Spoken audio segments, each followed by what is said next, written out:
Okay, so on some of my videos, I've talked a lot about the deals that I get, and so I wanted to show off this one. This is my best deal probably in a couple of months, although it could just be because I haven't been watching. I had the week off from work today, or I'm sorry, the week off from work this last week, and I spent a little bit of time watching the local markets, picking up gadgets I normally don't have time to order because I got to be here when they get here, things like that. So every couple of years, I usually find a good deal on a modern new gaming monitor. The first one was an Acer Predator 240 hertz 1080p back when it was an old TN type, one of the first generation ones, but it was back when that was kind of the hottest thing on the block. I didn't even know what it was back then. I wasn't really that big into gaming back then. So back then, to me, it was just a monitor, a 27-inch monitor. Like, I had a clue, but it didn't really mean much to me. But I used that for a year or two, and then I ended up picking up a 144 hertz Dell 27-inch 1440p. Kind of when that was the in thing, because there was a period of like 2 years there where that was like the thing to get, and then there was a period of then I ended up with a, what did I get after that? I got a first generation Acer. It wasn't even branded Predator, but it was essentially the first generation Acer Predator 38-inch ultra wide. It was a 75 hertz 38-inch IPS. Very nice picture. I actually still have it. I don't know if you can kind of see. You can kind of see it. It's kind of right behind. I can't quite get my that one right there. That one there, because it's an awesome monitor, and it's one of those things I couldn't replace it for what I'd sell it for. So it's kind of one of those things I've just kept it around. I used that for maybe a year before deciding 38 was kind of the thing for me. At which point in time, I found a deal on what was right here. It's now sitting over there somewhere. I picked up a it was a LG 32GS95UE-B, which is still considered one of the nicer gaming monitors you can buy. I picked that up for $500, I think two and a half years ago, and I've been using that. And actually, I wasn't even planning on upgrading it, but I'm always watching for a deal. If I find the right deal, I'll jump. So yesterday, day before yesterday, this thing popped up, and I had considered going this route. So this is the new dual mode 4K 32-inch LG. So I believe Asus and LG both have their own version of this monitor. It's the one that runs 4K 240 hertz, or you can hit a button and it'll run 1080p 480 hertz.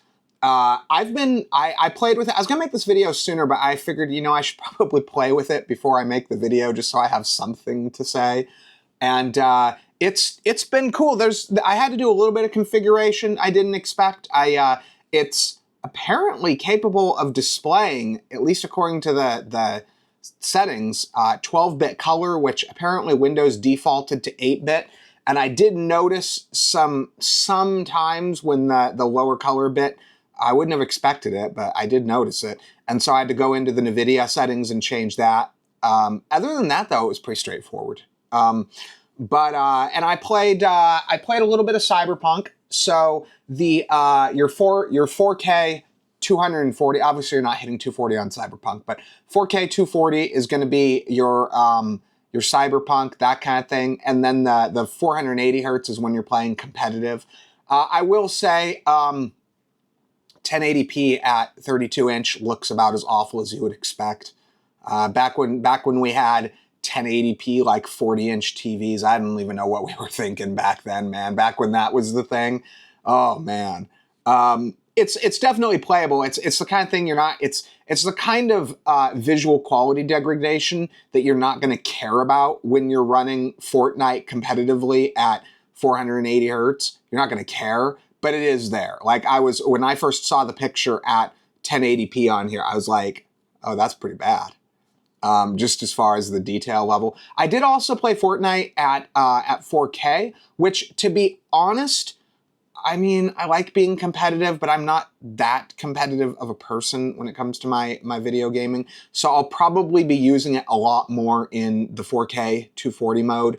But the other thing I got this for, as I mentioned earlier, 38 ultra wide is like, that's my gig. Like the 38, 40, 1600, that's my jam, man. Like for a monitor, that's where it's at for me. I don't like that thing, those ones where you got like, where they're like this wide, but like that tall. But I also like wider than 16:9. The reason why this, beyond just the price I got, because it's like a $1,200 or $1,300 monitor. I think even like used, I think they're still around $1,000 typically. So I got it for at least half what it would normally cost. Not to mention, $500 is still a lot of money, but $500 just your mind can justify 500 a lot faster than it can justify over 1,000. So you know, we're all that way. But in spite of the fact that I really do prefer 38 ultra wide, the other reason why I got it was because a substantial number of the game demos that I do are still at 1080p because a lot of the hardware that I'm playing around with really can't run games at higher than 1080p. Honestly, I wish it were triple mode. I wish it were 1080, 1440, maybe have it like, and I'll bet you'll see this, have like a 1080, 480, a 1440 360, and a 2K 240. I bet the panel and the driver is capable of it. I bet they just, either no one thought of it, or they thought, well, we just want to have one button to switch between two modes. But I bet the hardware is perfectly capable of it. Maybe they release a firmware update. But that would be cool to have, just because the way games treat native res better than scaled. It's an issue sometimes. Not always, but sometimes. But so when I do game demo, when you see low-end systems, it's a lot easier to do that on a monitor actually natively running 1080, which I've got. You can kind of see it right here.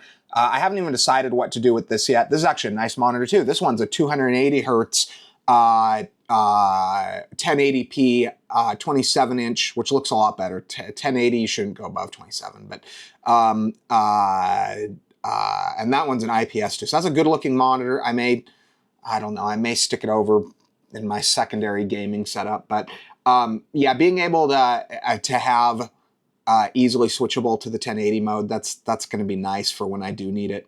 I may even put the 38 right here as the secondary. Oops, my monitor went out. Turn on. It does all the OLED things. Super wide viewing angle. That's pretty nice. Kind of see here, no matter how you, try not to, I've got this kind of super janked going on. See that? You're literally at, like, it's flawless viewing angles. Like, I remember I was there when we were worrying about whether or not you could even see like 120 or something, like 120 degree viewing angle. Like I remember when just being able to like slightly sit to the right or the left of an LCD was like something to call home about your panel. What's my camera doing? This is my first video with the Osmo Pocket 3. I'm not going to normally use it for these kind of videos. I'm kind of just testing it to see what it's really capable of. So, but yeah, so it's got awesome viewing angles. You've got, as everyone knows, let's do our blacks. What are we doing here? Let's do, oh no, it's under customization. I forgot about that. Okay, personalize. Okay, so we do a single color. Let's do this background, picture, solid color, and black. Okay, so we do that.